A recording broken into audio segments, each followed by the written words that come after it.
Bien-aimés, auditeurs, auditrices, frères et sœurs, je vous salue fraternellement en Jésus-Christ.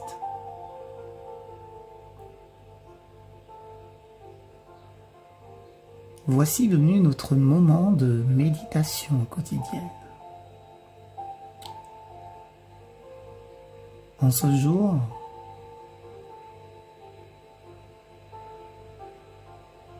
notre présentation a pour titre « C'est Dieu qui fait la différence ».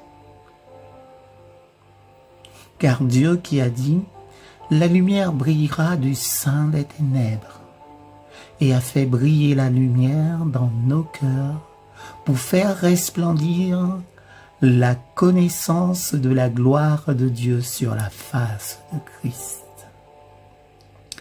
2 Corinthiens, chapitre 4, verset 6. Le Christ n'est pas seulement mort pour nous, il nous donne la puissance d'être et de faire ce que nous n'aurions jamais été capables d'être et de faire de nous-mêmes avant de lui donner notre vie.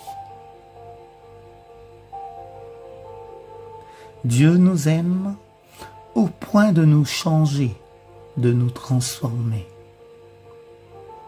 Des hommes et des femmes morts spirituellement, perdus dans un tourbillon d'activités séculières, dans des ambitions et des plaisirs mondains deviennent des hommes nouveaux, des femmes nouvelles qui disposent de toute la puissance de Dieu.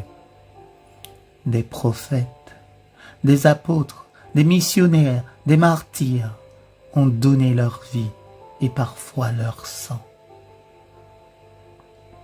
Quand le Christ entre dans notre vie, cela ne signifie pas forcément qu'il faille changer de travail ou de domicile pour échapper aux difficultés et aux tentations.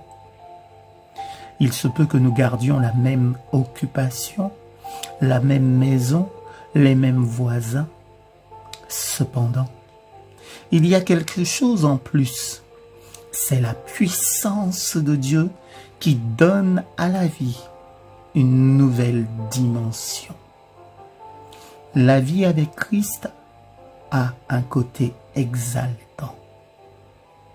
Elle nous permet de nous jeter dans notre travail avec un chant qui embellit toute notre journée, toute notre semaine, toutes nos années.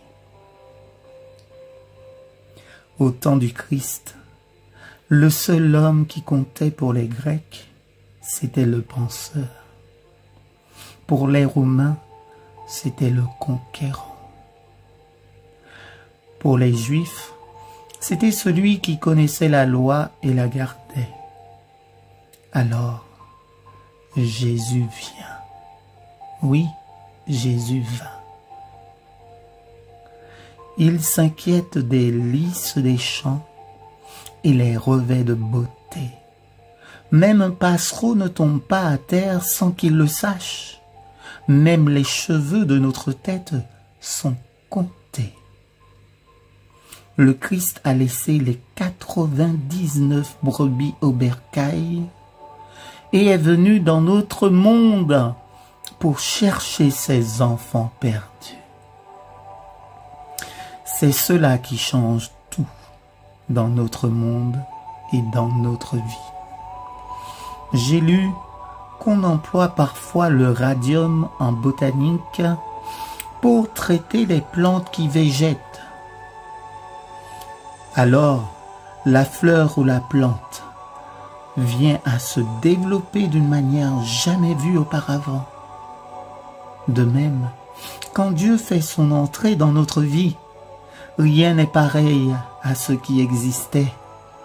Rien ne rend la vie si abondante que la venue du Christ dans nos cœurs. Amen.